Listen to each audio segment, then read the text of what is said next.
এই মাঝখানে জলপরি চলে এসেছে।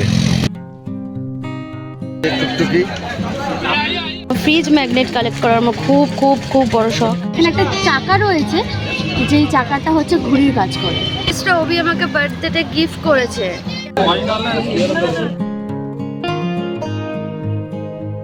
সবাই বেরিয়ে পড়েছি বাড়ি যাওয়ার উদ্দেশ্যে, কিন্তু তার মাঝখানে অনেক জায়গা ঘোরার প্ল্যানিং, যেটা আমাদের প্রত্যেকবারের মতো এবারও শর্মিষ্ঠাই করেছে। ট্যুর প্ল্যানার হিসাবেই লাগছে ওকে দেখতে। যাই হোক, আর এদিকে চন্দ্রভাগা বসে আছে, আর দাদার নাম জানি না। যাই হোক, এবার এখানে বসে আছে ছোট হাতি, মুখটা দেখি দেখেছে ছোট হাতি। পুরী সম্পর্কে নলেজ আমার মৌসুম কিছুই নেই, যা নলেজ আছে শর্মিষ্ঠার অঙ্কন, সেই হিসাবে আমরা এসেছি। শুধু এবার এখানে বলছে চন্দ্রভাগা বিচ, এটা খুব ফেমাস বিচ, ফটোতে অনেক রকম দেখতে লাগে। আজকে আমরা লাইভ দেখাবো চন্দ্রভাগা বিচটা অ্যাকচুয়ালি দেখতে কেমন। ওল্ড নিউ যেটা ছিল দাদা বললো নিউ অতটা ক্লিয়ার এখন হয়নি, ওল্ডটা তোমরা দেখতে পারো, তো ওল্ডটা নতুনভাবে দেখাবো। যারা এসেছে তারা চেনো, খুবই ভালো। যারা চেনো না তারা আজকে দেখে নাও। বলে নাকি পুরী দর্শন সবার দ্বারা হয় না, অনেক বাংলাদেশ বন্ধু আছে যারা আমাদের ভিডিওগুলো দেখে বাংলাদেশ থেকে, তাই সবাইকে অনুরোধ করছি, পুরী একটা 4 ধামের মধ্যে একটা ধাম, তো এই ধামের ভিডিওটা প্লিজ দেখো, দেখে মন অবশ্যই ভালো লাগবে। আমরা কিন্তু চন্দ্রভাগা বিচটার কাছাকাছি চলে এসেছি, মানে ওল্ড যেটা, তোমাদের সাথে আমরা সরাসরি দেখাবো। লোকেদের কাছে গঙ্গাসাগরের, হ্যাঁ, তো শর্মিষ্ঠা বলছে নাকি উড়িষ্যার লোকেদের কাছে গঙ্গাসাগরের মতো এই ব্রিজটা জল এবং দৃশ্য। তো চলো তোমাদের দেখাই যে চন্দ্রভাগা ব্রিজটা আসলে কেমন দেখতে। তো তোমাদের মতো বলো। Tourist travel blogger. সারা রাত ঘুমটা ঠিক মতো হয়নি, তাই মাথা ফাথা বিভৎস যন্ত্রণা করছে প্রথমত। দ্বিতীয়ত, যেই 3 দিন আমরা ছিলাম এখানে ওয়েদার দারুণ ছিল, সবাই বলেছিল খুব গরম, বাট আমরা আসি সোলার সিস্টেম, তো আমরা এখানে এসে 3 দিনই খুব ভালো ওয়েদার পেয়েছি, পুরো মেঘলা ওয়েদার, তাই গরমে কষ্টই হয়নি আমাদের। এসি রুম নিয়েছি, বাট এসি বেশি জ্বালাইনি। কিন্তু কালকে রাত থেকে আজকে এখনও অবধি ওয়েদার ফট করে চেঞ্জ হয়ে যায়, অ্যান্ড দেন বিভৎস গরম, অ্যান্ড অবস্থা খারাপ হয়ে যাচ্ছে। বারবার এসি গাড়িতে ঢুকছি, বেরাচ্ছি, রোদ খাচ্ছি, আবার এসি গাড়িতে ঢুকছি, জানি না কী হবে, কতটা আর মাথা যন্ত্রণা করছে, ঘুমটা ইনকমপ্লিট দেয়। এখন আমরা চন্দ্রভাগা বিচে এসেছি। চন্দ্রভাগা বিচে এসে একটু দেখবো সমুদ্র, ভালো লাগছে না, আজকে লাস্ট দিন, তারপরে যে যার মতো লাইফে ব্যস্ত হয়ে যাবে আবার। তো যতটুকু পারি ভালো মতো সময় কাটিয়ে নিই আমরা দুজনে। এই দুদিন কিন্তু আমরা একদম গরম পাইনি, ভগবানের কৃপায় মেঘলা ওয়েদার ছিল, কিন্তু আজকে আমরা ফিরছি, কিন্তু গরম যথেষ্ট গরম, এর জন্য হালকা ফুলকা আমরা পড়েছি।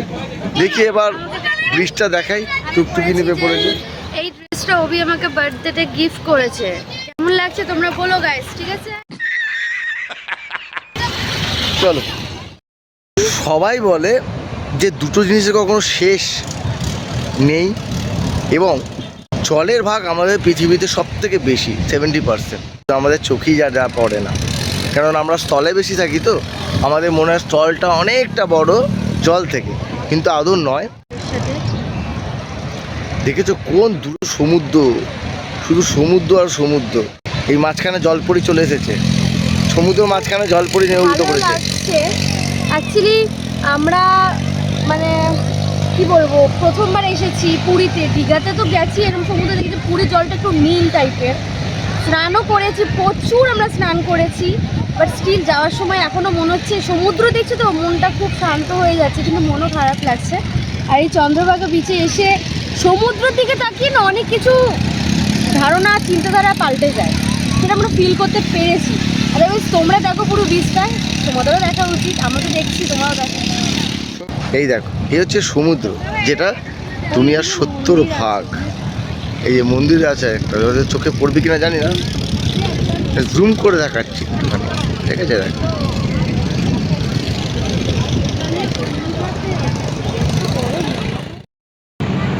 সো এই যে টুপি, এই টুপিটা শর্মিষ্ঠার অঙ্কনদা গিফট করলো আমাকে বার্থডে গিফট হিসাবে। আজকে এটাও বার্থডে গিফট, এই ড্রেসটাও বার্থডে গিফট আমার, ভালো লাগছে আমার, থ্যাংক ইউ। পুরীতে এসে কোণার্কে যদি না ঘোরো তাহলে আর ঘুরলেটা কি? ব্রিজ ক্রস করে আমরা চলে এসেছি। এখন আমরা কোণার্কে এসেছি, দারুণ মন্দির, তোমাদের পুরোটাই দেখাবো, দেখো। সাথে রয়েছে টুকটুকি। আমরা এখন এন্ট্রি করছি কোণার্কে। কোণার্কে অনেক কিছু কেনারও রয়েছে, দেখি আমাদের সাথে যদি ভিডিও অ্যালাউ হয় তো পুরোটাই আমরা দেখানোর চেষ্টা করব। আমরা এখন এসে গেছি কোণার্ক টেম্পলে অ্যান্ড দূর থেকে তো খুব ভালো লাগছে ভিউ। এই কোণার্ক টেম্পল নিয়ে অনেক অনেক অনেক স্টোরি রয়েছে, তোমরা অনেকেই জানো। ওপরে একটা ম্যাগনেট ছিল, বড় সাইজের ম্যাগনেট, যেই ম্যাগনেটটার জন্য এইখানে সমুদ্রে যেই নাবিকরা আসতো তাদের দিক এদিক ওদিক হয়ে যেত, তখন কম্পাস ইউজ করা হতো। তো আমি অতটা ক্লিয়ার করে বলতে পারছি না, যাই হোক। তো সেই সময় নাকি মানে আক্রমণ করা হয়েছিল এই মন্দিরের ওপর, এই নিয়ে বহুবার আক্রমণ হয়েছে এই মন্দিরে। ম্যাগনেটটা এখন আর নেই, আগে এই ম্যাগনেটটার জন্য ভেতরে মূর্তি হাওয়ায় ভাসত, এটা নাকি সত্যি ছিল। তো চলো গিয়ে দেখি কতটা কি সত্যি।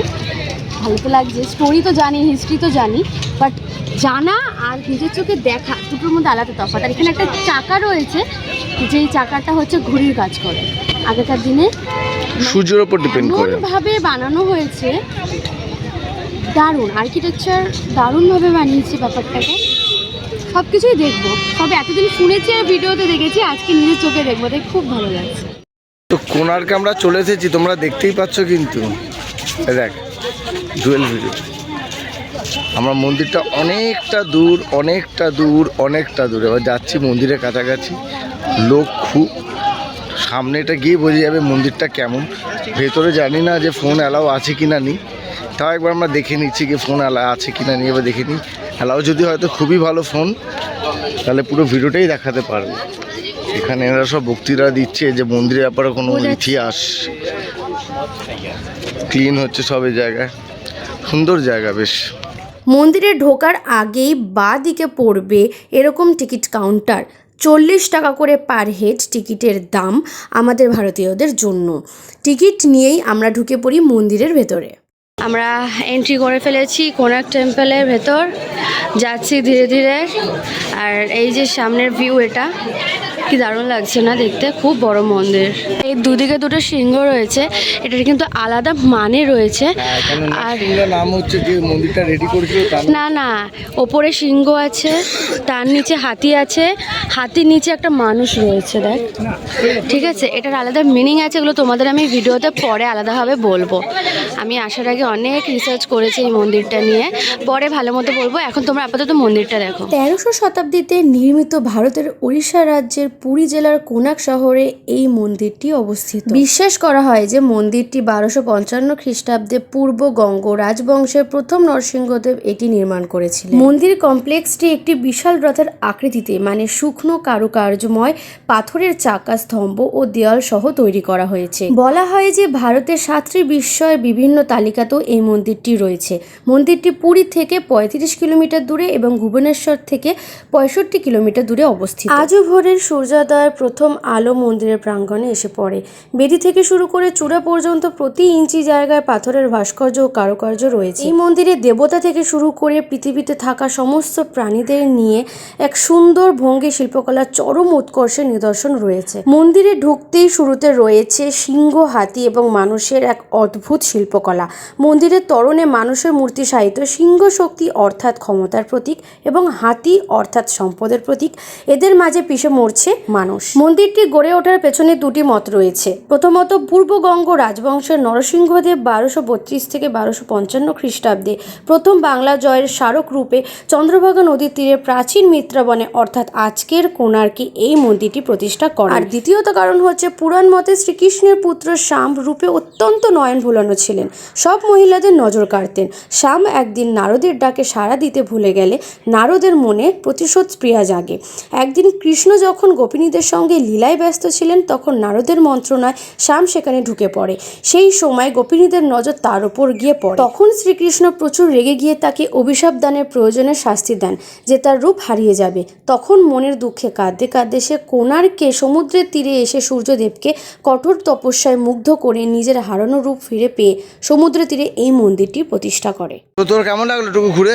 খুবই ভালো লাগলো, বাট খুব টায়ার্ড হয়ে গেছে। এত বড় মন্দির, এত রোদ, কিন্তু ফটোগুলো দারুণ এসেছে। অ্যান্ড এটা তো অবশ্যই এত সুন্দর একটা অনেক জায়গা। হিস্ট্রি আছে, এত ভিডিওর সুন্দর মাধ্যমে জায়গা, জানতে পারবে। এত ভালো জায়গা, এত ভালো লেগেছে। ফার্স্ট টাইম এসেছি, অবশ্যই এক্সপিরিয়েন্স খুব ভালো লেগেছে। অ্যান্ড খুব ভালো লেগেছে, কিন্তু ফিজিক্যালি খুব হ্যাপি গেছে। Exit point. তো এনার্জি চলে গেছে, যে আমরা এনার্জি গেইন করছি এখানে খাচ্ছি।